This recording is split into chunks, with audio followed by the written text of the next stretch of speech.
No matter how high-tech, highfalutin, lazy, or foo-foo America gets, we will never stop hunting and fishing.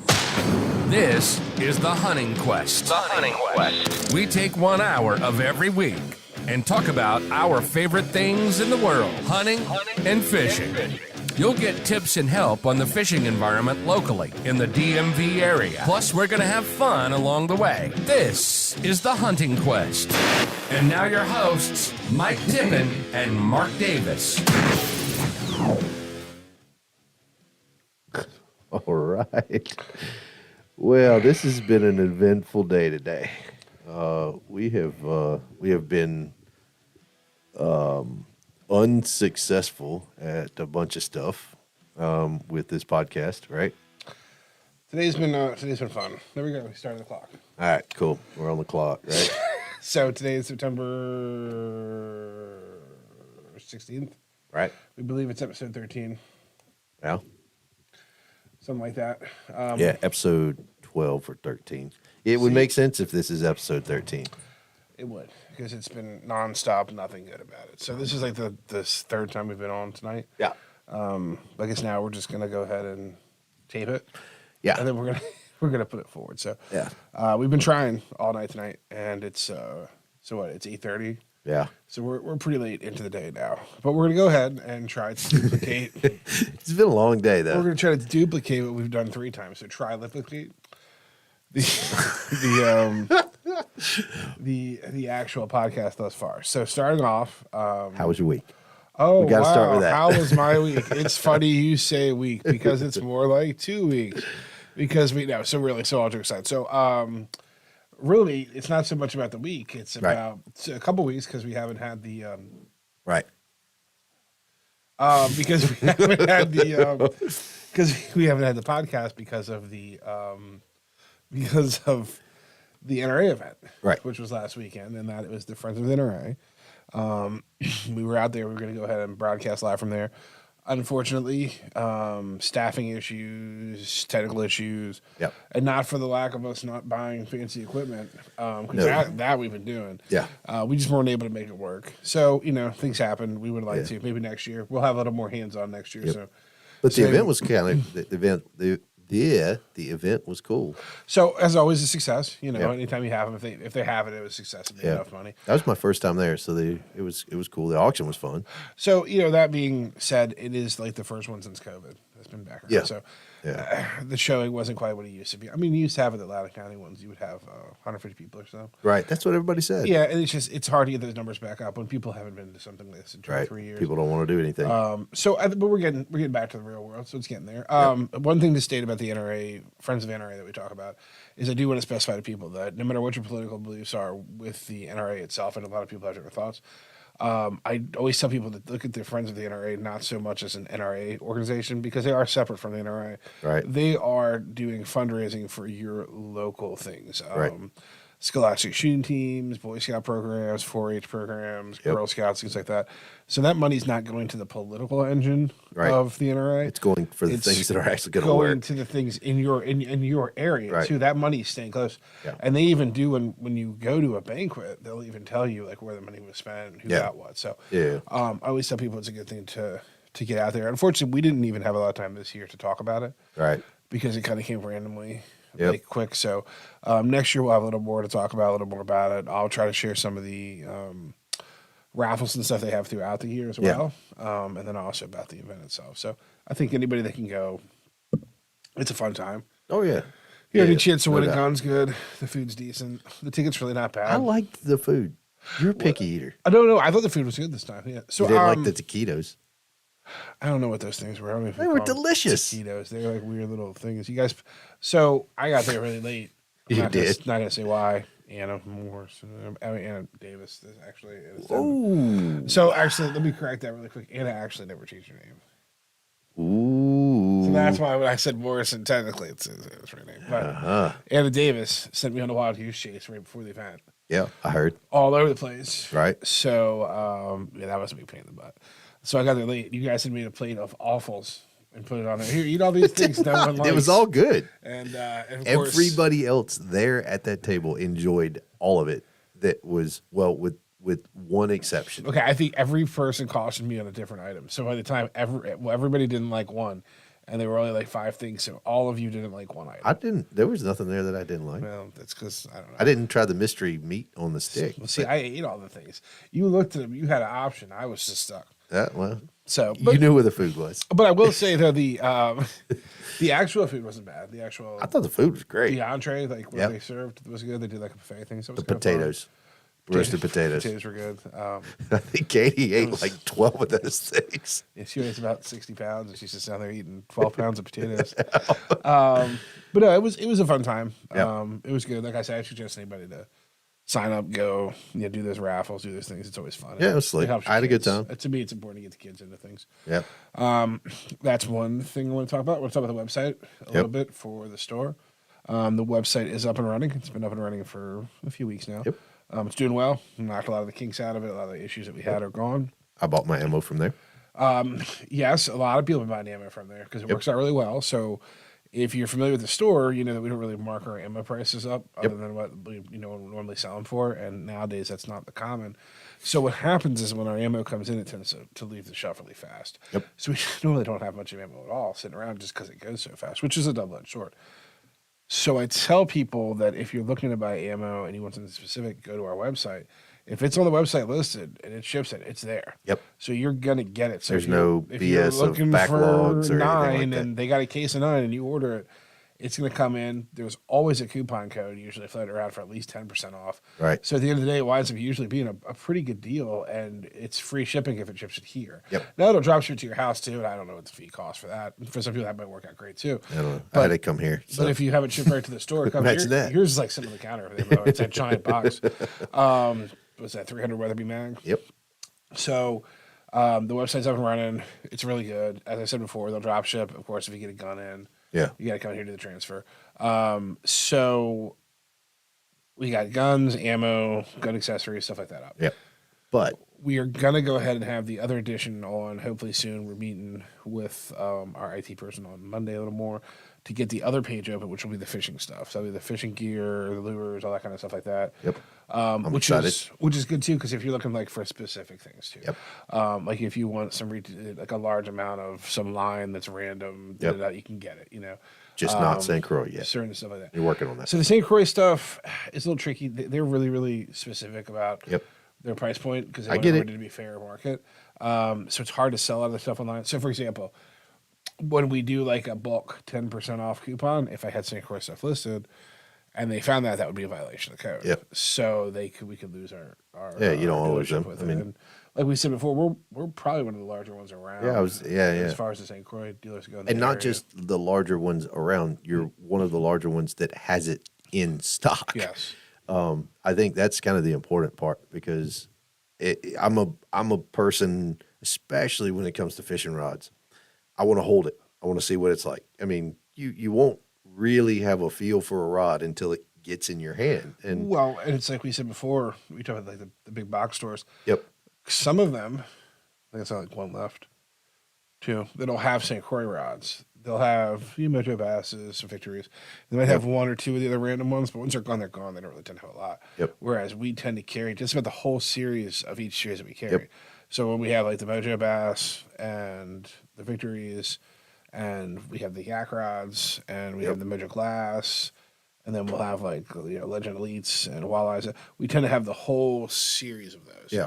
So you can kind of look at all the different weights you want. Now sometimes it's hard to get in certain ones that are really specific that everybody's going for. yeah. But we try to have a really good selection too. We even had like, we sell out of muskie rods every year. You know, and it's kind of hard to Yeah, you were forecast. telling me about that. And Well, it's becoming a bigger thing. It's around becoming a here, bigger so- thing around here. People are starting to understand that it's not a mythical story. Yeah. That they're out there. So they buy these rods and they sell out pretty quick. So that's pretty good. I mean, we even have like Legend walleye reels. Yep. Rods over there, which are really expensive. They're nice, and you can use it for a lot of other stuff other than walleye. For the spinning rod setup. So I picked one up for Allie. yeah. It's awesome, We dude. try to have a lot of the different setups here. We've even got the whole series of the panfish and the trout. Right. Spinning rods. Yep. So it's just those things that we have. So whereas you go to some of the other places, like I said, the big box stores, the price is going to be the same. Yep. It's not going to be cheaper because they won't let them. And they're just not going to have the ones that we have. Now, we are towards the end of the, I'm not going to say the end of the fishing season because here it's weird, but we're towards the end of the stocking season. Right. Because we're going to get back. 2022s is winding out. Coming and down. Now we're going to get the 2023 stuff coming in. Right. So right now you're going to see it. So we're not going to have a whole lot of that. Right. But you're going to have your rep. Well, so that was something we were talking about too. Yeah. So the rep's going to come in on. Oh, one real quick thing about the website too. Also on the website, if you're looking for hunting gear. Oh yeah. This is what we're going to talk about too. You'll have to search it and look. And if you have any issues you're looking for stuff, tell us. But you should be able to access blinds, stands, salt blocks, feeders, all that big stuff that you get. We of course we don't have the space here to stock that kind of stuff. Right. But if you order it, it'll drop ship here. And I think, and we're not 100% sure yet because we haven't shipped any of the big stuff. But with us, normally when we ship from distribution, it doesn't cost us extra to ship because they'll just pallet it. So you were looking at a stand that was like 400 pounds or something. Yep. And that stand was going to freight for like $15. Right. Which was cheaper than any way you were going to order it online or anything. Yeah. There's no way I could ever get that here, anywhere. So if you're looking for some of those bigger ticket items, you should be able to find them now. If you can't, call us and talk to us about them. Right. And then we also are working right now with Garmin to be a master Garmin I'm dealer. stoked about that, man. It's going to be really cool. Hopefully, that's like a 99% thing. I think it's going through. I probably talked about it a little earlier than I should have, but I think it's going to go through just fine. So once that goes through, the rep will come up. Maybe we talk to him about coming on the podcast too. Oh yeah, really love cool. I haven't met him yet. Well, let's see how it goes. Yeah. Most of those reps, once you get to that level of like a master dealer, they'll tend to go through. But the biggest advantage is going to be that if we do sign up for that, we get that. We'll be high tier up, but we'll actually be able to get some pretty good pricing and a lot of the options too for people. I think that's cool. That'll be another thing that we'll be able to really get into carrying. And I don't think people kind of understand. So, for example, one of the things that I'm a big fan of Garmin about is if I hunt alone, my wife has, she likes having me around, and I don't know why. I tell everybody she hasn't figured it out. I'm married up, and she hadn't figured it out. But, they have the emergency beacons, and I think that's probably one of the coolest things. Spot's been around for a while, but Garmin's there. They're making big deals. They're affordable now. Yeah, they're very affordable. Whereas before, all you had them for was for marine vessels. Exactly. And they popped when they went underwater. Absolutely. And they were like $6,000 Oh, a yeah. unit. Yeah. And they were a one-time use thing. Yep. You pray you never have to use them. Now you just have it. You can pop it multiple times. Absolutely. No, they're a true lifesaver. Yep. And they've got the watches, and they still do the GPS stuff, and they do a great job with that. You want to look so many things. Dog collars. That's one of our bigger sellers is the GPS dog collars. Yeah, that's wild. That's what everybody wants. Well, what's so neat about those, and we won't get too far into it. And this will be a great discussion with Garmin guy, but like those collars, you can track like 25 dogs on a unit. That's crazy. So you can go ahead, you can get like 25 collars, hit like 25 dogs. And my numbers might be off, and then like do all different kinds of controls for them, tone them, do all kinds of things, do different dogs. And because I remember somebody had showed me a video where they were out hunting and their dogs just started doing dumb stuff. Oh yeah. And they showed where like they're all going this way and like 3 dogs just wander off this way and start like going left and right, and wandered around. And it hit data logs at all. Oh yeah. And to me it was the coolest thing. And then at the end they came back with the rest like they were hunting the whole time. Right. And they were just off like ticking around. So it's just the stuff that they make is just. Oh yeah. And then between that and the fish finder stuff, the crazy. That's the part I forget about. That world's changed so much. I remember side scan and years ago when Humminbird was one of the first ones to bring side scan to like the entry level boat owner thing. Side scan was around. That was like $12,000. Dude. So it was stupid expensive. Maybe not that expensive, but it was up there. Well, so it was always around for years for like rescue. Yeah, I remember when you would have your towables. Yep. And that shit was like hundreds of thousands of dollars. That's how they'd find bodies and stuff. And then when it first came out, my father bought a unit that had side sweep on it from Humminbird. And we used to drive around like the Potomac and the Wycomico and like Brenton Bay. And we go through and you could see hulls of boats under the mud. Oh, that's crazy. Like where they haven't been there so long, it was just like an outline. Yeah. But to me, it was the craziest thing. Now, the downside of the old units was over time the sensors just, they wore out, they didn't work anymore. But now with like this like live view stuff where you're looking at live action. They've got them on kayaks, the fish moving. It's incredible. Yeah. I mean, they've got like scupper holes, and I mean, like they're building kayaks so that you can have this capability in them. I mean, think of it. I mean, this was on huge salvage recovery, vessels, and now it's Right on a 12-volt now rechargeable battery. Yeah, You got a power insane. pack in your pocket, and you hook 2 wires together, and it works. Exactly. Stuff totally that never, crazy. Yeah, that was ridiculously huge stuff. I mean, if you look at the guys that found, is it Odyssey that finds all the crazy stuff? They found that giant pirate. Yeah. The Spanish treasure. Yep. And I think they found the Civil War Ironside boa. Yep. But they're the ones that find all the stuff that can't be found. Yeah. And when they started, that was their big thing. They had crazy sides for some of the they towed. Yeah. And I'm sure if you were the equivalent of what they were using 20 years ago to now, I I'm couldn't sure it's what imagine. everybody has in the boats. You go back, like Mel Fisher's like the big name, and he's the one who found the Atocha, and the Spanish doubloons and all of that stuff, and that whole story behind it. But you look at what that man went through just to get to where he's at. Those guys, I was insane. I was telling somebody one day how nuts that was, that they'd have those big like research vessels kind of, and they would have those U-shaped funnels that funneled the prop wash down the bottom to dig. Yep. And I'm thinking to myself, like, that's the craziest thought, that you would just fire that up full throttle, dig out a hole, let it settle, then dive down there and try to find what was in the hole. I mean, it's just incredible they found anything. It's insane. I don't know how they. I mean, and you would think, the cool thing is like the Atocha with Mel Fisher. They got the museum down in Key West, and you can go through there. And if you're ever there, I highly recommend it. It is so cool. But you go through and you start to see how they found stuff. They've got the whole story to it, but you see the legit doubloons, but even more so, what's really cool is you can actually go out with them and buy a doubloon from them still. Oh yeah.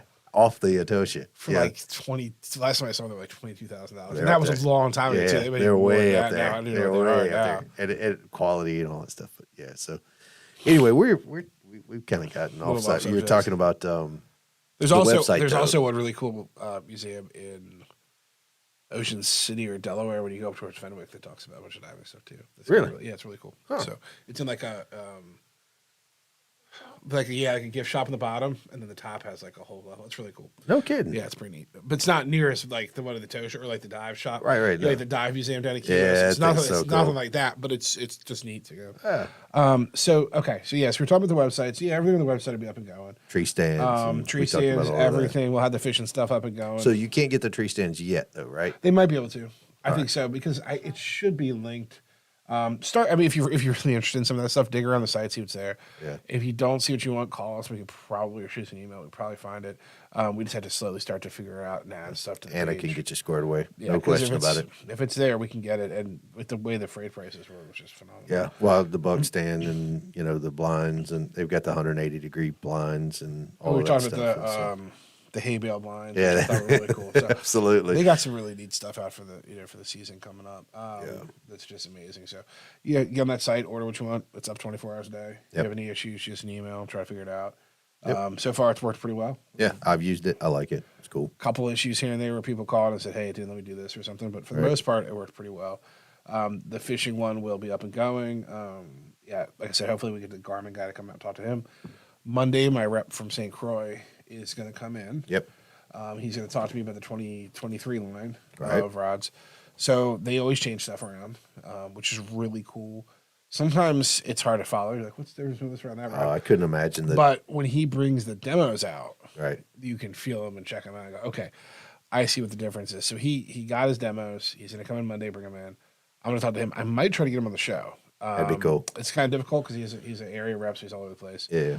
He owns the rep company, so he's like a higher price. Oh, wow. So he's a little more difficult to get in, but if I can get him in, he can talk a little more technical about some of the stuff like that. That'd be awesome. If worst case scenario, I'll try to get him to leave me some demos. Right. And we can talk about some of the stuff on the podcast itself. Maybe you do like a special edition, video with him. Yeah, that's something. He's like I say, he's a real nice guy. Pre-tape it. Yeah, true. And he's been with that company for years, repping for them. And he really knows the product inside and out. So it's really good to have him on there, and he supported us well. So I wouldn't be surprised if he didn't want to get on and talk about stuff. That's cool. And that was something else we were discussing, was that we did hit over 100 followers on the YouTube page. Yep. And we were going to do a drawing. we're gonna do a drawing, we're gonna do all stuff, but We have not made it yet. So everything's been a nightmare. We will have either the drawing on a separate tape before next week, or we will have it and we'll announce it next week, or we will do something, but by next week it'll be done. absolutely. At that point next week, I will do the next giveaway. Right. So we're not getting into that one yet. Yeah, not going to take as long or be as crazy, but I do want to get that out there. That way people have another, opportunity to get into that. That'd be cool. That should be really fun because, just switch things up, give Yeah. people opportunity. And then I want to talk about, we're constantly getting people talking about, oh, you have people on, but when are you going to have people on? Do you have a schedule? Scheduling is hard. It's hard. It's a lot harder than we thought it was going to be. We have a lot of people sign up that want to come on, but setting them up and having the times. I have some guys that they don't want to do it unless they're here. Right. And there's some guys who would rather do it over the phone, Yep. and I have it going back and forth, and it makes it difficult because they tend to be in the area, Yeah. the tri-state, but it's hard to pin them down on a Friday night to even come in. So I'm going to try to get a schedule done. I will tell you, like I said, I'd like to get the St. Croix rep on. I'd like to get the guy from Garmin if we go forward with Garmin. Right. We got a guy from FN. We already did Peter Dalton. That was the Trapper. Yep. Awesome guy. My buddy from Christensen Arms is dying to be on the show. He said he was all about it. He wanted to come up and stay as soon as he could, and I was able to just sort it out. And he'd be in here. Yeah, he'd be live. He'd Awesome. Be live, yeah. Awesome. Yeah, he's a real good guy. He's been repping for multiple companies every Yeah. time, so he's really good talking. He doesn't get nervous about things. I'm pretty excited to meet him. Oh, he's a great, good guy. Known him for years. Known him when he started repping. I knew when he was working at a Gander Mountain. You know what I mean? Awesome. So, and now he's a rep for Christensen. And then It's Christensen. So, I mean. yeah, it's good quality. I called Andrew, the musky guy. He's going to get on and talk. Yeah. Now, he can't come up, though. He's going to be. It'd be easier to probably get him on the phone. They Yeah. just had a baby not too long ago, so I'd like to He's not coming up here. I'd like to get him on. Do that. We got a guy who does some eastern shore fishing for Sika deer. We know some guys from Iowa. I think might be able to get them to talk a little bit like that. I'd like to get taxidermists on who talk a little bit about taxidermy. Wyatt. I don't know exactly. We haven't talked to him yet, but you know what I mean, an idea. And then we talked to the guys about bow fishing a little bit. I'd like to talk to them again because that one podcast we dropped. Yep. We need to make that right. And we got to talk to Cecil, who was one of the guys we went with. Out Yeah, there too, Cecil so definitely wants to come on. And then we owe him that as well. get them on. And then the guys from Hoffman have had expressed some interest in getting on. Farron wants to come on. Hoffman Archery. He's just and like everything else, hunting season's coming up. He is just slam busy. It's crazy in his shop, and when you're that good, you're that good, and so. And speaking of, because we've touched base on this before, we were really swamped. We got super swamped. I think I had a point where I had like.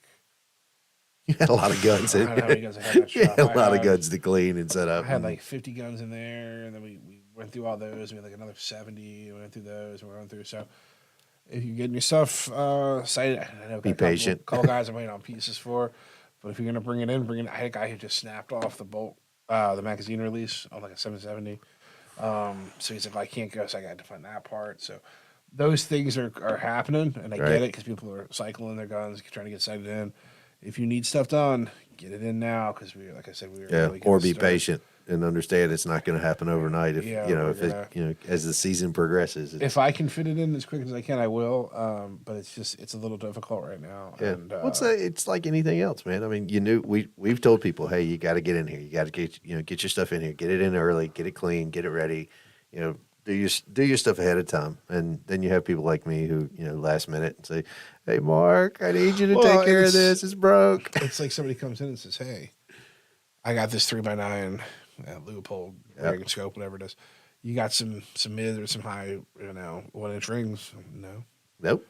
What? I had them. I read out of them last week. I got to order them. Well, what's it going to be? You're up to the before when things would take a day to 3 days. They're taking a week to 2 weeks. Right. Just to get in. You know what I mean? And that's saying that we were able to order it that day. Yep. Because I'm not gonna order just one thing. No. Because if shipping's gonna kill you. So we try to get that done. So a lot of the stuff that's just common hand stuff at this time of year, we run real short on just because we're doing so much of it. And then again, we don't stock 100 sets because we're never gonna need them. Yeah. Until I say that, then we need 100 sets. But so it's one of those things where so if you're looking going, I'm going to take it in, you take it in now. And if you're not from around here, you got another shop you go to, you just take it to wherever you take it because everybody's going to be the same way. I can tell you, it's not. It's hunting season. This is the time of year where things get really, really backed up. Right. And then this would also be the time of year if you are a lot of guys winterize their boats coming up. You know, it's getting around after the stripers are done and stuff like that. You want to get your reels in to have them serviced before that backlog gets up too, because that happens fast. So Yeah, I'll drop mine off. Well, I'm not ready to drop mine off. Your freshwater stuff, you still got plenty of time left. But well, a lot of that saltwater stuff, those guys they're once they start packing the boats up, but they'll probably fish till they'll fish November, to the end of October right at least. about. You know, So depends on how the I usually stop things about go. the week of Thanksgiving was about the last time I was Yeah. out. If I was going for the stripers. But it depends on the currents too, though. If not, well, it depends on you are looking at a migratory fish, so Right. whatever they're doing. But Gulf Stream sticks around a little bit longer. That was goes the away last- sooner, whatever. the last real thing I think you have here in this general area is the stripers. After that, it's kind of Yeah, kind of. Yeah, finish off for the winter. At least for me, I didn't go after anything after that. it's too cold. Yeah, it's too cold. It's way too cold. I say I'm a fair weather fisherman. I don't. I will deal with some cold weather for certain things, and I Right. will go limited to try to catch them. Yeah. But I won't be out there all the time doing it. Yeah, You know, it's funny. I'll fish in rain. I'll fish in whatever. You know, I don't have a problem with that. But I don't like fishing in cold unless I'm ice fishing, and that involves a lot of bourbon. So I think it's really funny is if you go to like a big fishing pier, Yeah, in like a tidal area or like a bay or the ocean or something like that, and you go in June, July, August, whatever, that place is packed. Oh yeah. You ain't get a spot to put your rod. You're trying to find somewhere to go.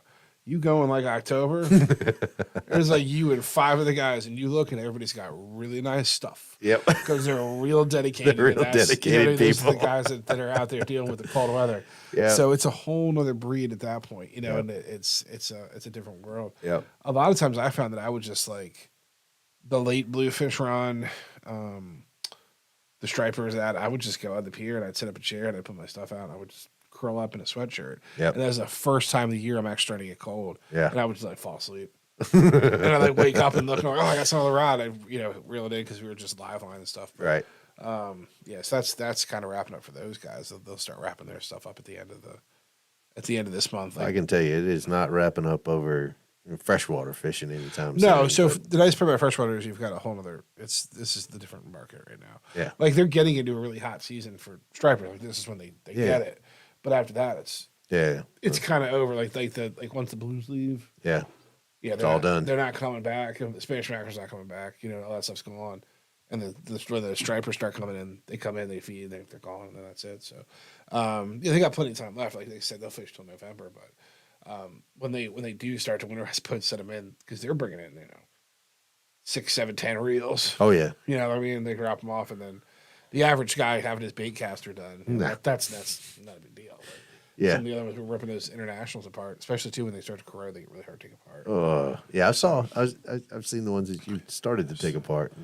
So yeah, they can become quite the mess. So I'm trying to think if that was all I wanted to touch on about things we wanted to catch up on. So we talked about the rod, we talked about the NRA event, we talked about the giveaways and people coming on the show. I think we got everybody. The thing that we were going to discuss was we happened to have a discussion. Well, we got 2 things we got to talk about. Before but the show. Yeah. Okay, on track here. Yeah. So before the show, we were chatting a little bit about how I had started to get. So I get a lot of people coming in asking fishing questions. Yep. And that's normal. That's and that's a bait shop for you. Yeah.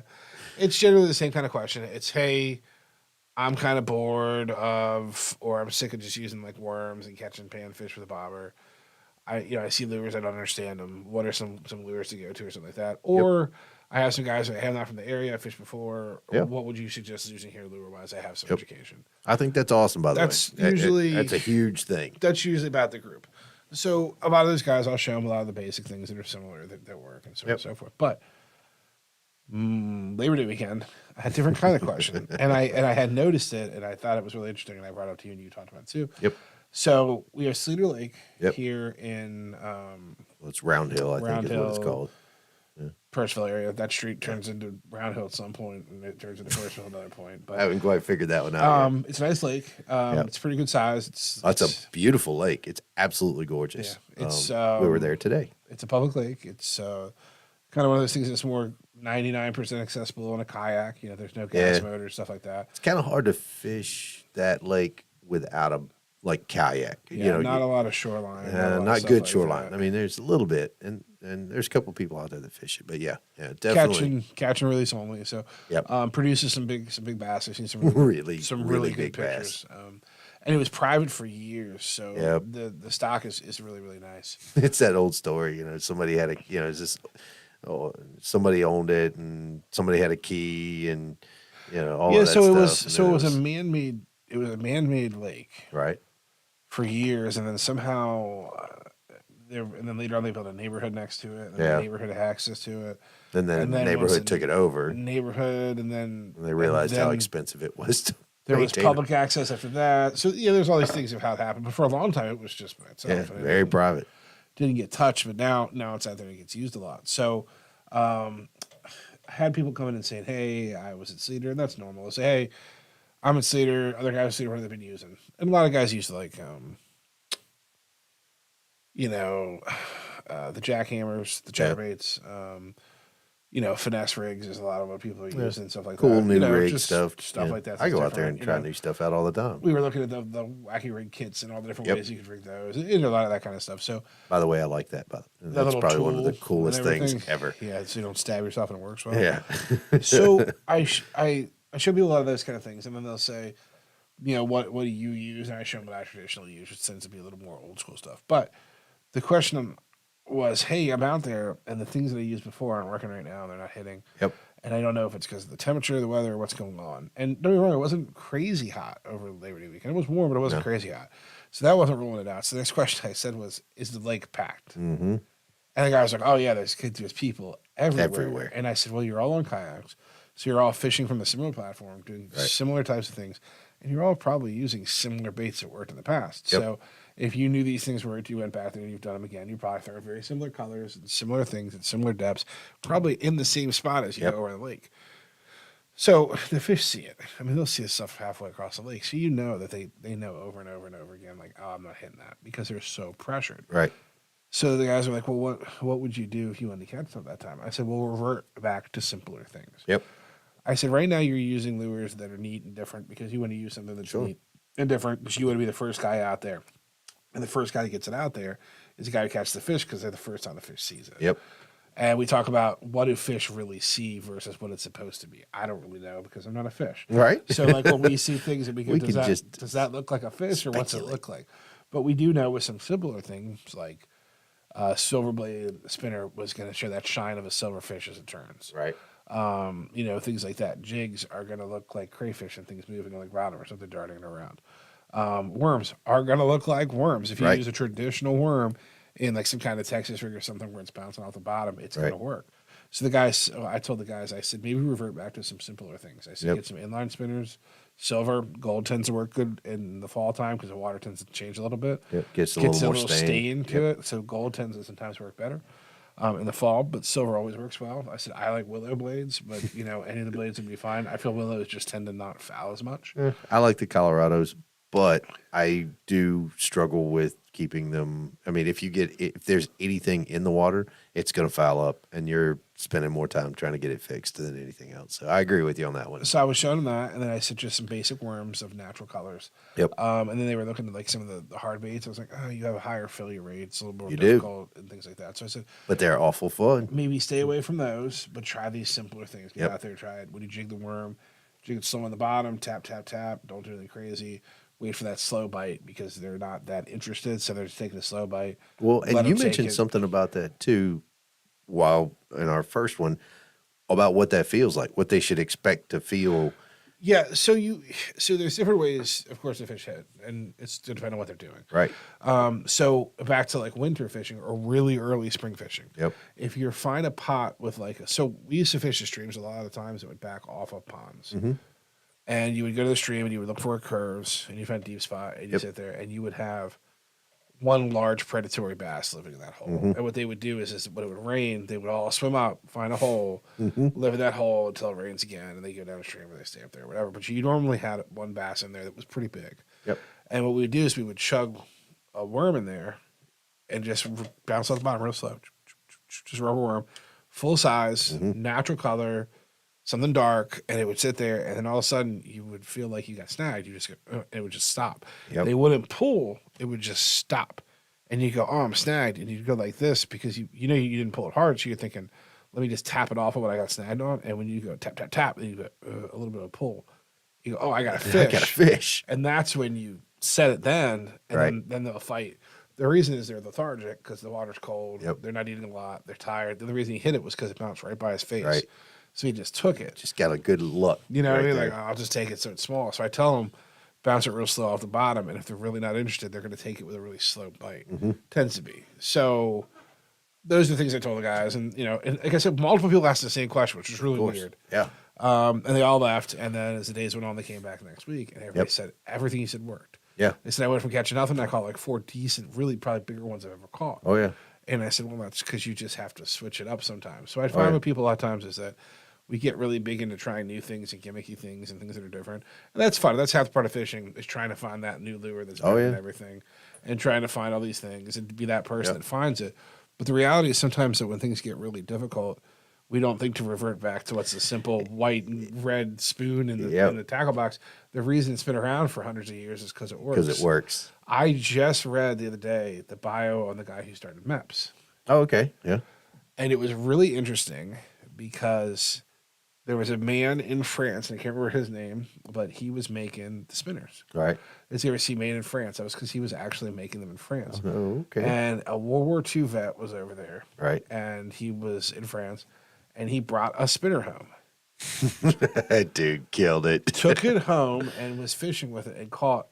Couldn't catch anything. Had the spinner, took out there and bagged his limit trout in like an hour. So all of a sudden he realizes these things are working. They're great. Yep. So then he meets a girl who's, I think she was like a French citizen who was, she might have been working for an airline or something like that. So she went and he was trading her pantyhose for lures because there was a lot of pantyhose. I swear it was a true story. There was a lot of pantyhose here, but not everywhere where she was in France. So she was trading them, and he was selling out of them. And he got to the point where he was selling so many, she didn't need as many pantyhose as she was bringing back, you know, these lures for. It's crazy. So then he makes an agreement with the guy from France to just start importing them. They had a little tackle shop. The back tackle shop had a back office. They started selling them out of there. They wound up closing the shop and opening a big warehouse and just selling the MEPS. The American dream. And right then from there, that's how they started making them in the U.S. and become the company they are now. Yeah. All off of this random lure that just happened to work really well. Everybody wants to be that guy that finds that first lure. Of course. And somebody wants to do something different. But the reality is sometimes when those things aren't working, it's not going, just revert back to what you know. Yeah. And I tell people too, if you'd want to target certain things, because a lot of people don't want to use like inline spinners or worms, they don't want to catch panfish and they don't want to catch crappie because they're big. I simply use a bass spinner. Yeah. You know, something that's skirted with double blades. You're not going to catch a bluegill on that unless he's a monster. Right. And if so, then and that's if you do, great. good on you. Yes, I mean, that sounds fun I'll to take me. that all day long. So yeah, that was the big discussion I had about the lake and about just in general. Sometimes that becoming a problem. But then you brought up some factors you actually out there probably about the time we were talking. Yeah. So me and Allie fished today, and we got out there a little later than what we liked, but still, put the kayaks in. By the way, we talked about this as well. You know, they have a new kayak launch that is absolutely awesome. I'm a huge fan. Before you're trying to launch from the shore, and the shore's kind of eroded a little bit, and this new kayak launch it's ADA, it's an ADA compliant ramp, so you can if you have some type of disability or you struggle to get in and out of a kayak or launch one, you can legit walk out or you can roll out if you're in a wheelchair. Park your wheelchair. It's got the capability of putting this little kind of like seat thing that'll you can slide out to into your kayak, and then legit just pull yourself right off and you're done and you're all fishing. The ramp is super, super cool. I'm glad they put it in. For our kayaks are really heavy, so it's nice to have that. But anyway, aside from that, we got out and we were fishing, and it was kind of a slow day. Allie got skunked, which does not happen often, but she got skunked today. And to her own credit, she was trying a bunch of new things and new rods, and trying to learn, right? But I was out there and I was throwing a gigantic crankbait, and what I found was the things that these fish were hitting on were stuff that was highly visible, but very lifelike. The color pattern I was using was like a small bass type deal with a yellow tail on it, and it wiggles hard. Big bill on it, so it got dives pretty deep. There you have to be a little careful because there's a lot of grass in that lake, so you don't want it kind of burying its nose. So you got to pay attention to that, but and structure. Maybe they weren't really hanging out like under trees like you would expect it for it to be so hot. You thought if they're going to be close to the shoreline, they're definitely going to be by the trees. And but shaded areas, definitely open shaded areas. Structure was a big one. Found a lot there. Hooked into two really really good ones, and to kind of tell people a little bit more about that, Sleater Lake has got my personal best there. My personal record is at Sleater Lake, and there are some monster bass there. So, but I fished that and I caught some really good ones, and then right at the end, I switched over to our Teckle Frog. Probably not the best decision to go from a crankbait to a Teckle Frog. We kind of talked about that. Totally different way of fishing, but I was throwing it in the pond scum, and this monster he came right up. I mean, you could see the scum start to kind of move underneath the frog, and I was like, oh, this.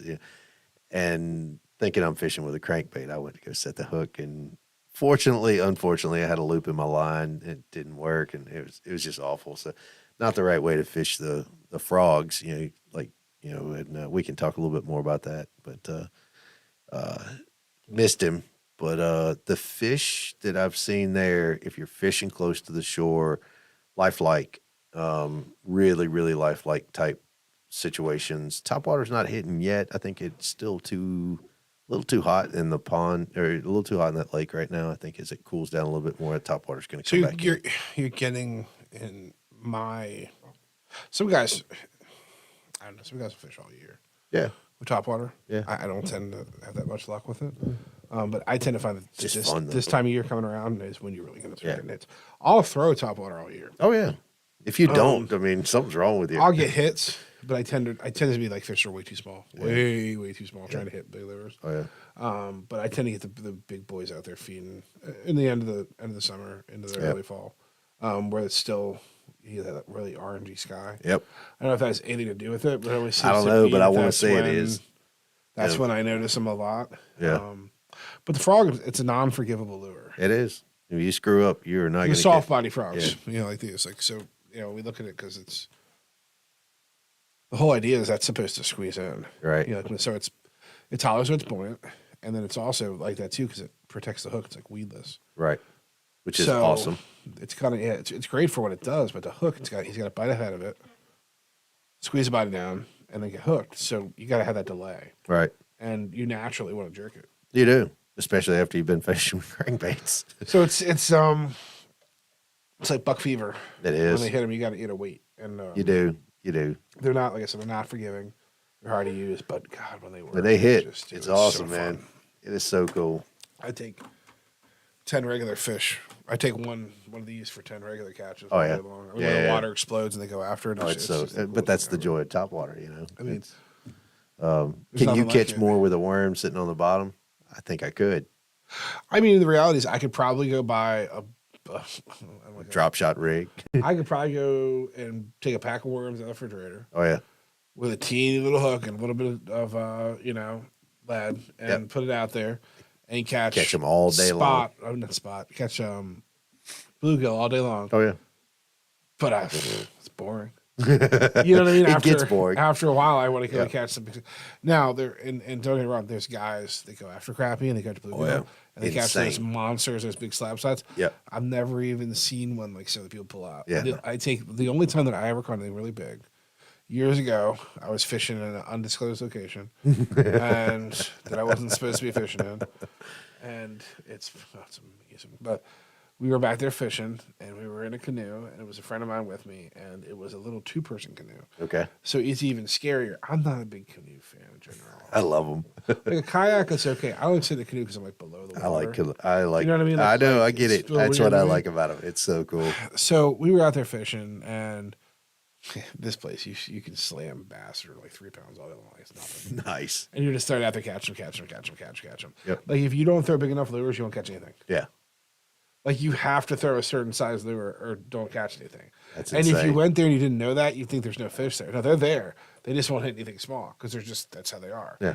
They're So picky. we were out there fishing, and I caught yet again. I think another bass, a couple pounds, fighting really well. Right. And because I'm in this canoe, I set the rod up like this to the buddy in front of me, and I said, "Hey, can you lip that fish for me?" Oh, you're that And kind you of friend. can see the mouth of it.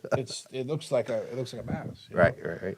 And I was like, "Oh, it's just a bass." And he looks at it and he lips it, and you can tell it's not a bass, and it's about It's a slab, huh? big. It's a white crappie. Oh yeah, those things are so cool. I had never even seen a white crappie. Yep. I've never caught one. I've seen them, but I've never seen caught one. black crappie. Oh, I yeah? had never seen a white crappie in my whole life. Yeah.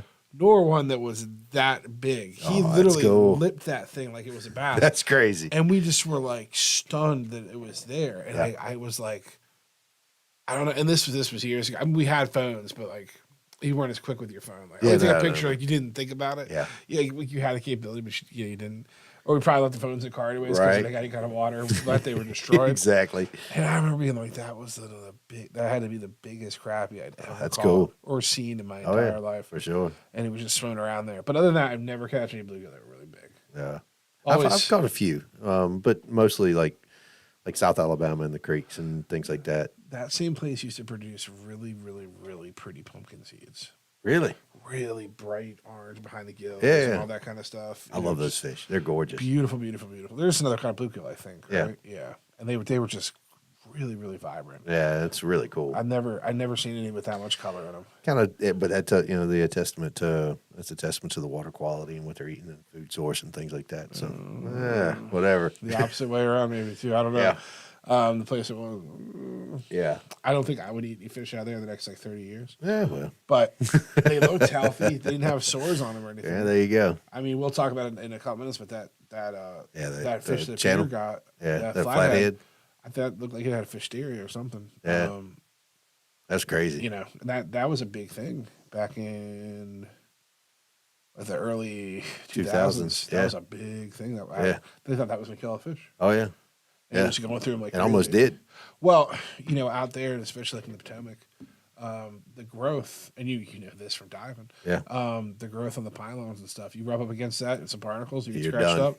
That shit won't heal for months. Oh yeah. No. Because it's just eating your flesh. Oh, all yeah. day. Yep. And you itch it, and it just kind of feels weird. Oh yeah. And you're like, man, I wish it would just go away. And I remember knowing guys who had that scar, Oh yeah. My niece has it. that hatch mark Yep. scar all over, because it just took so long to heal. Oh, that it yeah. would just do it. My niece fell off a dock and she swam over to grab the pylon and she has scars down her side from grabbing a hold of the barnacles. Everybody would have it. Just- They would have it here, Oh yeah. and they have it on like the calves. Calves. Yeah. You know what I mean? From like grabbing onto stuff or doing something or whatever. Yep. Amazingly, and I used to scrape boat bottoms as a kid. Oof. That's all I did. Like when I was like 16, not even 16, I was in drive 14 to 16. Yeah. It's brutal. I know that's tough work. And that wasn't a lift with stands. That was an old railroad lift. Oh good Lord. So No. when they'd wash them No. in, so you had to like Yeah, dig no. around.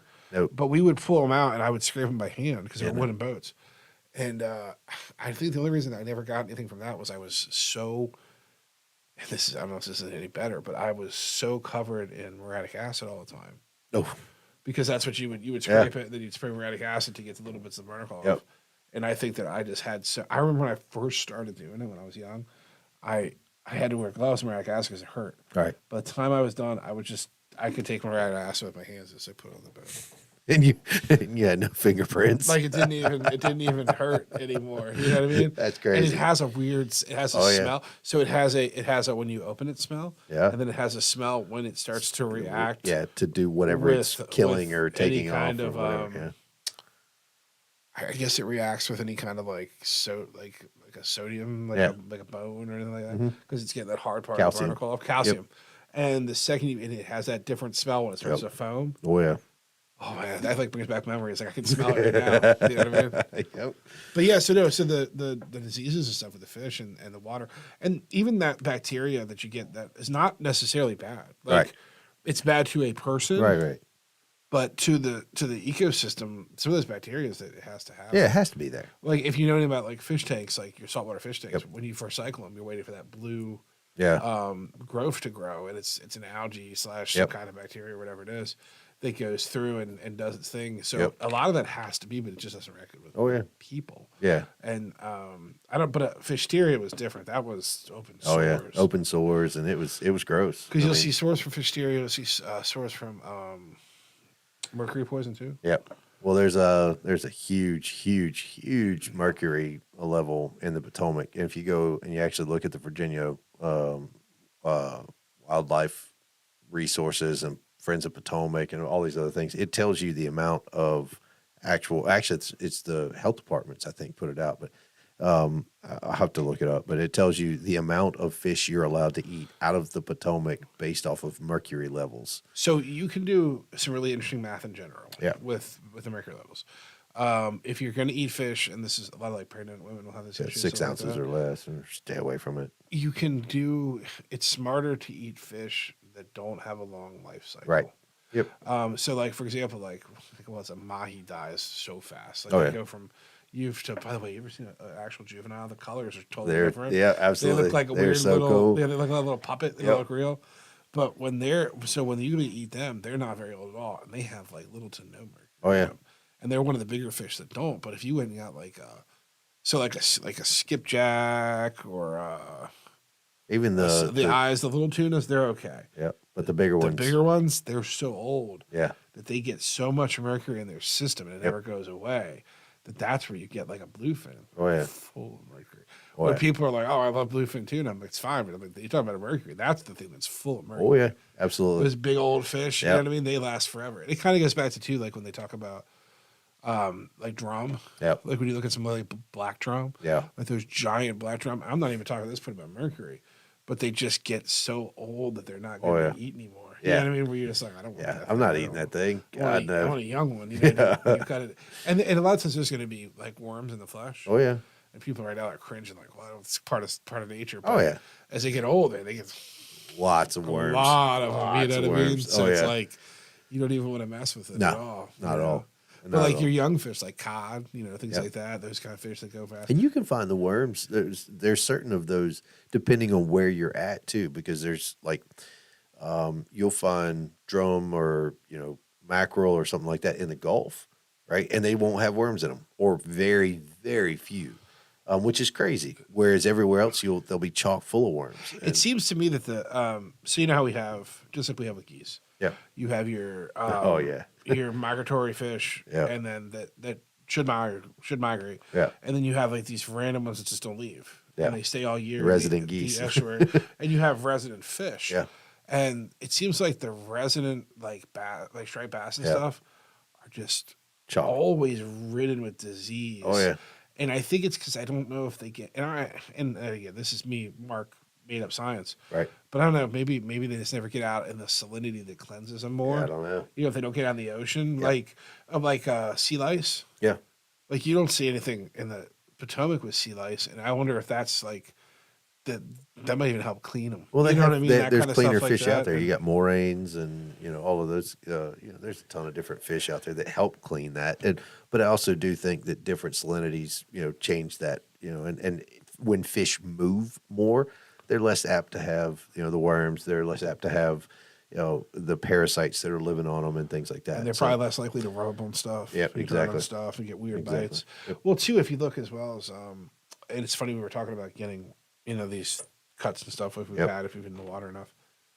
I can remember hurting myself in another manner, like having a cut or having a wound or something, and going out swimming. Swimming, and it'll be cleaned up in It's 2 days. so good. It's gone so much faster. Oh yeah. And especially that was saltwater. Oh, yeah. Freshwater didn't really matter, but No, but saltwater saltwater's the way it to would go. always seem to take care of it, or any kind of brackish mix. Yep. And I don't know what else is in there with it, but it would always seem to speed it up so much faster Yep. than it would, and it never scarred Yeah, as that much. that first 10 seconds of getting into that salt water, those sucks. Yeah, so that's always funny. There's a double-edged sword to all this. Oh, there is. But one thing I wanted to tell people before I forget, and I won't go on a rampage because we're closing in on our time. But one thing I wanted to remind people is if you're fishing, Yeah, that's what we're talking about. yeah, if you fish and you go out and you see people, you're with your friend, your buddy, your wife, your spouse, or whatever, and you're out or your kids and you're fishing, cool. Hang out with them, talk with them, do whatever, right? If you don't know somebody, either go introduce yourself, and that's cool. You got a new fishing buddy, or stay away from them. Don't like if you're fishing and you put your and you're active, you're in the active position of fishing. You have a lure out in the water and you're reeling in on your rod and reel. Don't go roll over their bait.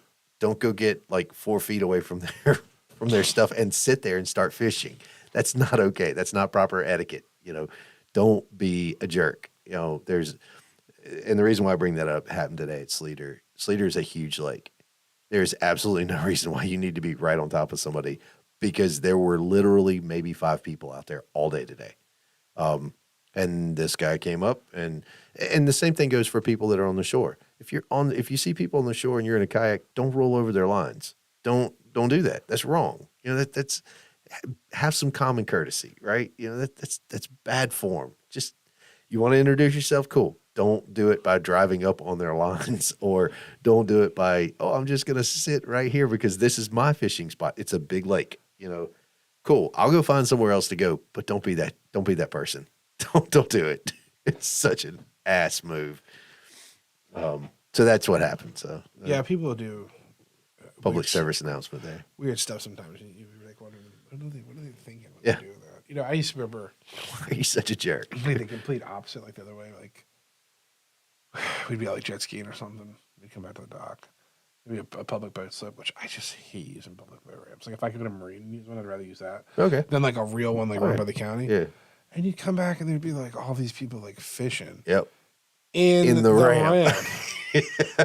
And the sign says, there's like 1,000 signs that say, if a boat approaches, reel up your lines. Yeah. And they just sit there, and then they get like, I remember like somebody get really shitty with me one time because one of the other people I was with caught online with the jet ski. And I was like, well, What did you think was going to happen? I mean, did you not see him coming over here? Like, it wasn't like, we're not going out of our way to snag your line. Like, you're literally in the ramp itself. I wasn't doing circles around the pier. Right. You know what I mean? I don't know. People don't, they Right. crazy. And there's always somebody out there that's always going to be doing something. Of course. And there's always somebody, I feel really bad for the guys that, the younger kids that go out and fish. Yep. And they're fishing from shore, and they're fishing drainage ponds, Yep. and they're fishing little things, and people are yelling at them and Yep. harassing them. And I don't understand why people do it. I don't understand why they think it's necessary. I don't understand why people don't understand the law. Right. Like when somebody's in a boat, they're like bass boat, and they're fishing around, and people are like, you can't fish here, this is private. There's no such thing as private water. Right. Unless it's within if there's no entrance to it. Right. Within your land. But if it's hooked to a lake or a stream or a creek, Yeah. and there's access from the lake or the stream or the creek from the public, they can be there all they want. Right. They just can't step foot on private land. When you start talking all this crazy shit, I just don't. And it happens all the time. I don't It understand happens people. all the time. I don't get it. But it's people want to exercise their authority or something. I don't know. But Well, it's, and I understand too, like the other night. Okay, here's a really good example of being courteous. The other night we were bow fishing. Yeah. We were out there and we were on the Potomac. We were north of the 301 bridge, Fort Washington area. That's about where we were. And when we were up there were a lot of people that had houses on the water. And it was a decent day. And when we went out at night that night, there were a couple times we pulled up and people were on their piers or on the edge and they had a fire going and they were hanging out. And we literally, the boat is just full of lights. Yep. You know what I mean? It's crazy. And we went, and before we would go right up to the edge of the docks and go all the way around. Yep. When we saw somebody, we made a huge circle Lines all out. the way around them, just so that we didn't bother them or do anything to them or annoy them. And not because we had to. We don't have to do anything. Do whatever you want. But, that's proper etiquette. But why be a jerk and just do Absolutely. stuff like that and piss people off? Yeah. So that's there's always a time to be.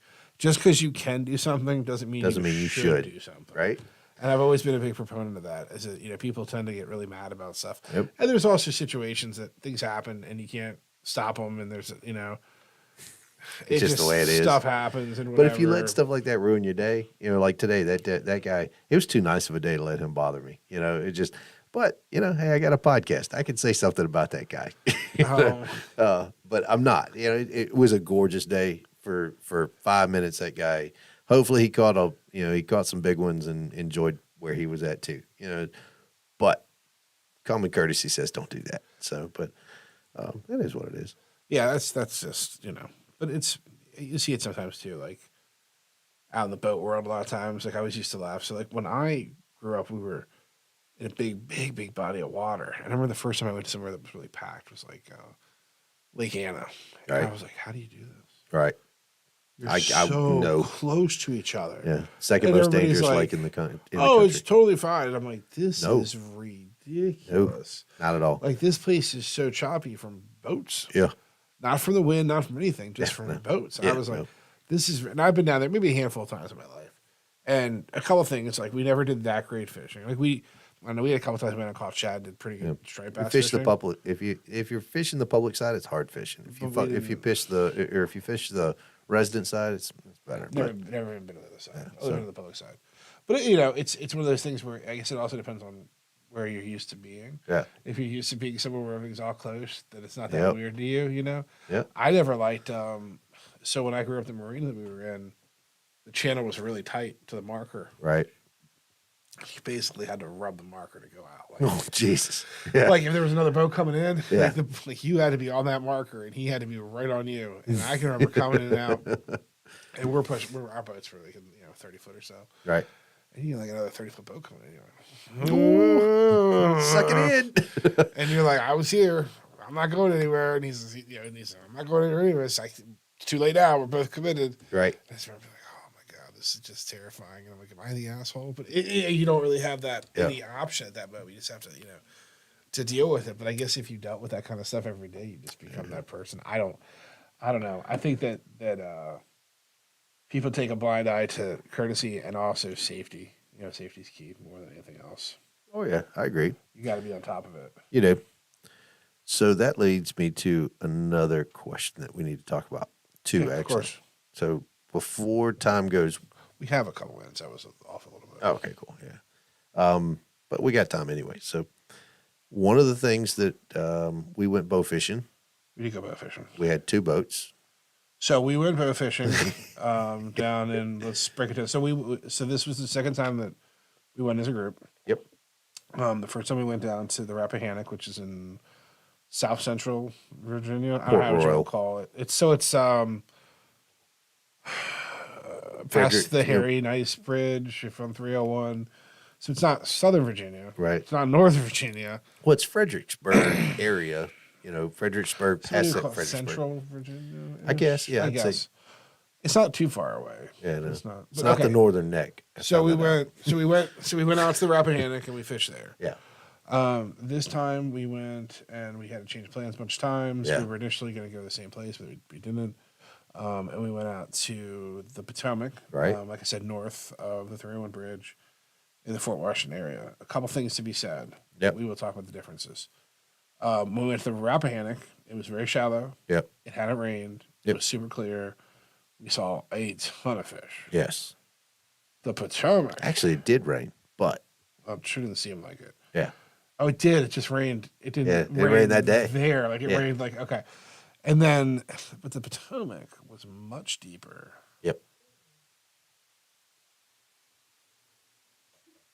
What was that dog? That was the dog. I thought it was somebody talking. That was Moose over there. Yeah. So it was much deeper, and it was different. It was way different. Yep. So we went out there, and we had 8 people, 2 boats. One we went with the gentleman Cecil, who we'd gone with before. Bad habits. And Bow then fishing. you went with, what are the people you went with? You remember Anna? I don't remember the name of They were nice. They were they're all associated with each other. Yeah, all part of the whole thing with yeah, I don't know. I think they're part of Travis's. I think they're part of Ramrod. Yeah, well, because that's who we talked to was Travis. So we booked the whole thing with Travis. Right. And then these were the 2 boats that he sent out. We've been out with season before. These are it's a younger couple you went out with. Yeah. Great. They're fantastic. Yeah, Cecil was good. Cecil was just as good as he was last time. I will say that he did seem to be at a and they all did seem to be at quite a disadvantage because they hadn't really fished there much, Right. if at all. So Yeah. I think there was a bit of a learning curve kind of going For on sure. at the same time. Which was cool. Which was fine. You know, hell, it was a learning curve for us. So we went out. I can talk about how we did. Yeah. So myself and Anna were on one boat, and then we had 2 people with us. Right. First time bow fishing for the other 2 people. Yep. They went out. We didn't see as many as we'd seen before. Yeah. When we went out in the Rappahannock, I seriously, we saw thousands upon thousands of catfish. I mean, easily. Anywhere you looked. Every time you looked, there were schools of them. This time, it was like 100 or so. We saw the whole day. Yeah. We saw a lot of goldfish. Yeah. We saw a lot of stuff in the water. A lot of just debris. There was a lot of debris in the water. Everything. It was gross. We saw a lot of carp, which we didn't see that much of in the Rappahannock. Right. So I will say this about the Potomac. The environment was different, and it has its pros and cons. Yep. I've been out there without you all. I was the first one to go out there, and it was a completely different. Oh, so you went into Potomac? Yeah. Okay. We didn't go that far north. We went into Leesylvania. So I find that when we were where we were, and yet again the weather conditions could be different because it rained. The water was deeper. There was a lot of grass. The grass was different. Yeah. It's a different kind of grass than the grass we'd seen there. Whereas before, when we were in the Rappahannock, we were pushing and the fish were just coming out. Oh, yeah. I don't think they were coming out of the grass as much when we were out there this time, but they didn't care. Yeah. A lot of different fish. Like we saw bass, Yep. and I didn't see any bass in Rappahannock. Right. All I saw was catfish and some gar. We saw catfish. We saw snakehead. We saw a bunch of different types of carp. We saw a bunch of like koi goldfish Goldfish. stuff. Yep. But they're so damn small. But they don't look small in the water. Yeah. They look like you're going to hit them. Yeah. So you're throwing arrows at them all day long. So there's a whole bunch of invasive stuff over there, like crazy. But the water was deeper, and I'll tell you, it was much harder for us to hit anything and to see anything. And a lot of times, you know, if you've been bow hunting for bow fishing, Get it right. if you've been bow fishing, you'll understand what I'm talking about. But the deeper the water is, it is increasingly difficult. Oh God, yes. Yeah, and Increasingly. the deeper it gets, it increases It's like, exponentially. I'll not give you too much grief for that one. Yeah, it gets harder fast. Yeah.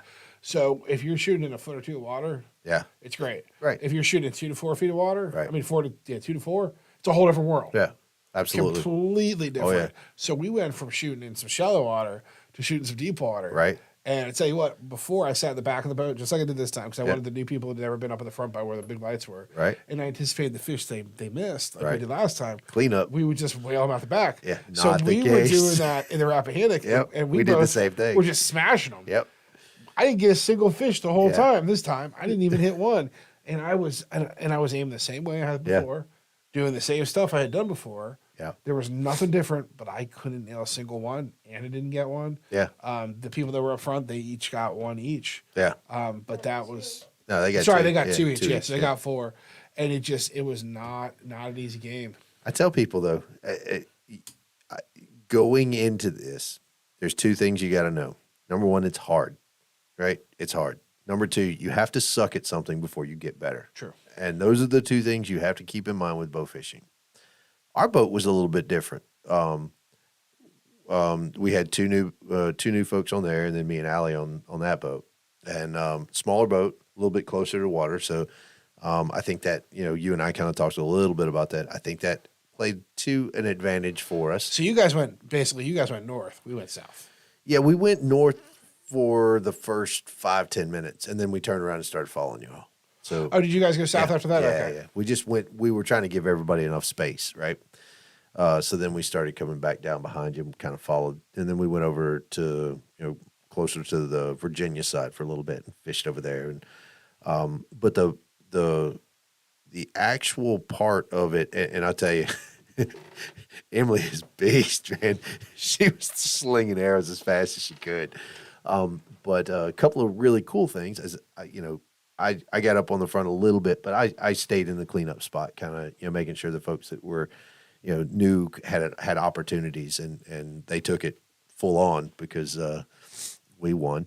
Anyway, they were slinging arrows and having a great time, but I found it really, really hard to hit them from the cleanup spot like I was doing from, Cecil's boat in the Rappahannock. So there was that. And then we had, I was shooting a recurve, and I kind of liked it. They're very fast, like as far as, reaction time. You don't have to, if I get it back. You shouldn't necessarily need the full pull Yeah, all no, the time. you don't. You can really, really snap them out there quick. So, do I think I don't think I'd stick with the recurve. I mean, they're fun, but it was a whole new learning curve for me because there's no draw set, which got me out of the habit of being a bow hunter, like a deer hunter, right? You're not going to do that with a recurve. You just pull it back, snap, go. Pull it back, snap, go, So that was cool. But all in all, we saw, from all accounts, we saw way more than y'all did, and as far as fish. So that was what we were talking too, was the catfish you guys had. Yeah.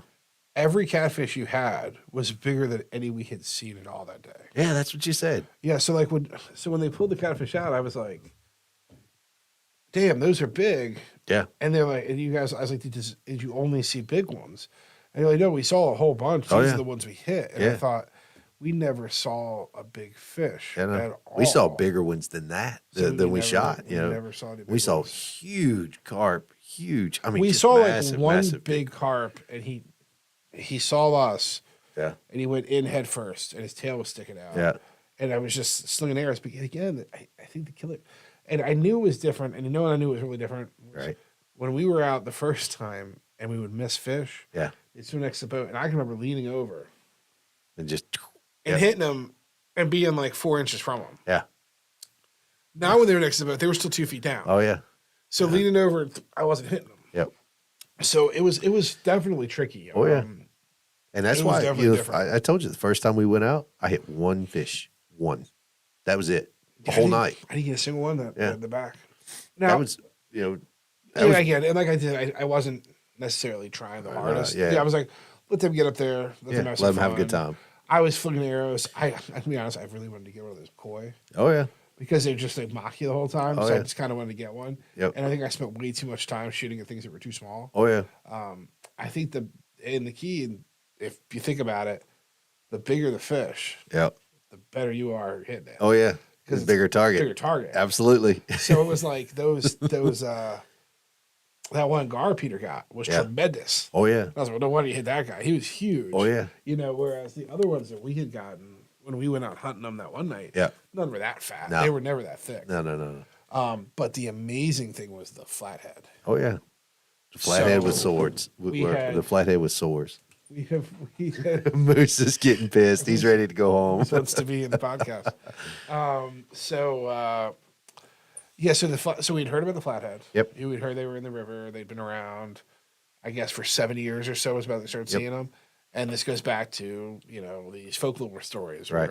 Where you knew they were down south, and you knew they were different places in Mississippi, but these flatheads, they get to be 8,000 pounds and whatever, and you never thought they were really here. And when Peter was like, "What is this fish?" and he pulled it out, and I was like, Yeah, I told him. "Peter, that's a flathead." And he was like, "Yeah," and they were like, "You think it really?" And I was like, "Guys, it's obviously a flathead." Oh, yeah. And then when you look at it, it was like You see it so compared to all the cool other. Yeah. that they actually got. Now it's funny because if you just got that one, Yeah. you might not have really thought much about it. You have catfish there in the back, Yeah. because he wasn't mature. Right. But when you saw him next to the other catfish, he was definitely the second he pulled him out of the cooler. Yeah. Because Peter didn't know. Peter thought there was spots. I said, yeah. no, he has a disease. He has sores. Yeah. Like he would normally be yellow, gray, that mud, the clay mud color. So and they're and this is where it gets really interesting about flatheads. They're somewhere between a catfish and an apex predator. Yeah. They're not like your typical water rat catfish, eat stuff from there. No. They hunt. Oh, yeah. So they're very dangerous for the ecosystem. Oh, yeah. They can just start destroying stuff.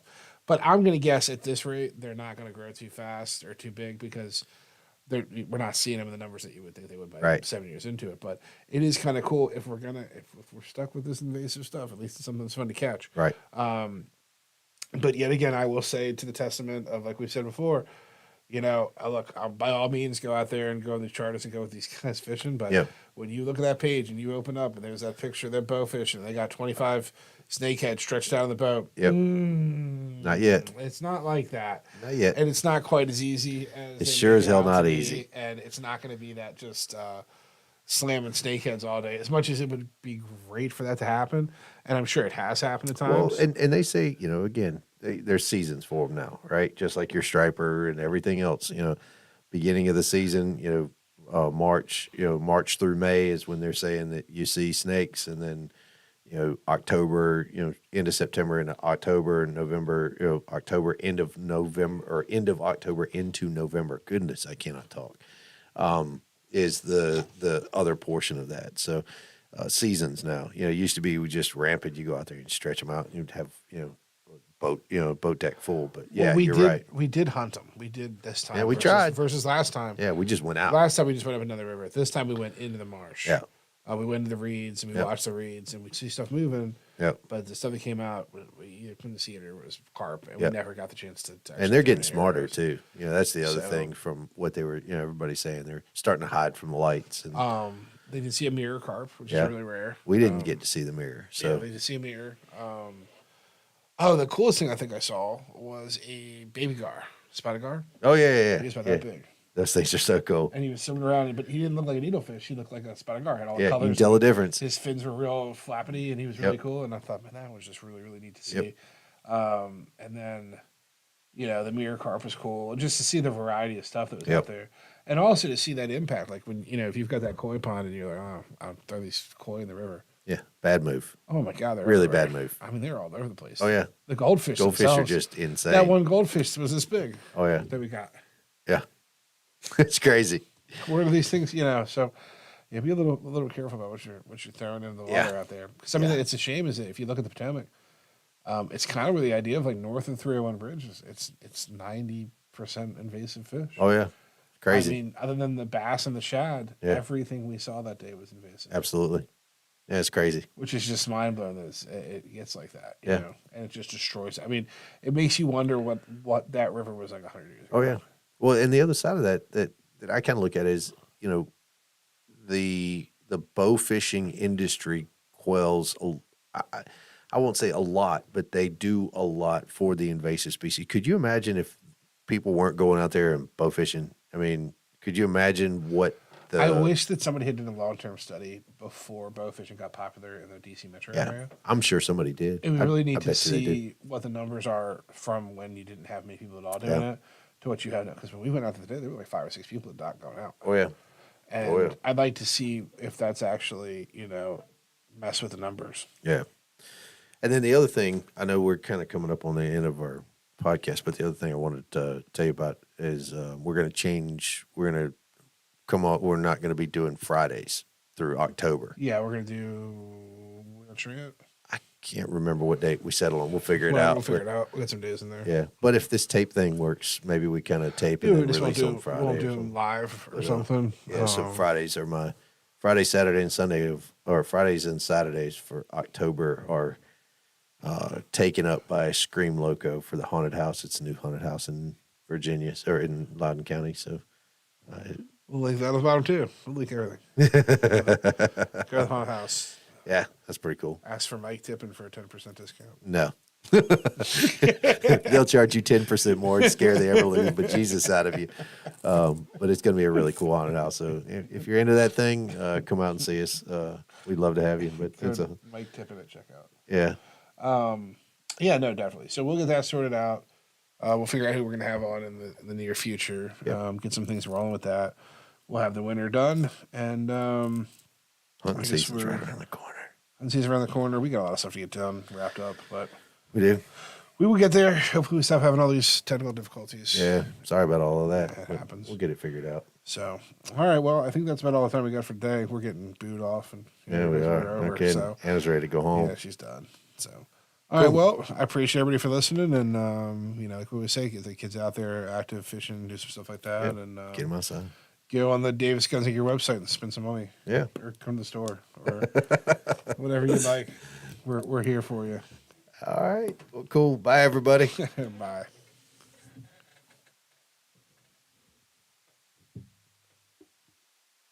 Listening to the Hunting Quest. No matter how crazy, high tech, or lazy the rest of the country gets, we will always be hunting and fishing. If that's you, you've found your new family. Thanks to our sponsor, Davis Guns and Gear. Thanks for listening to the show. Make sure to like, rate, and review. And we'll be back soon. Reach out to us by email at info@thehuntingquest.com. And check us out on Instagram and YouTube at The Hunting Quest.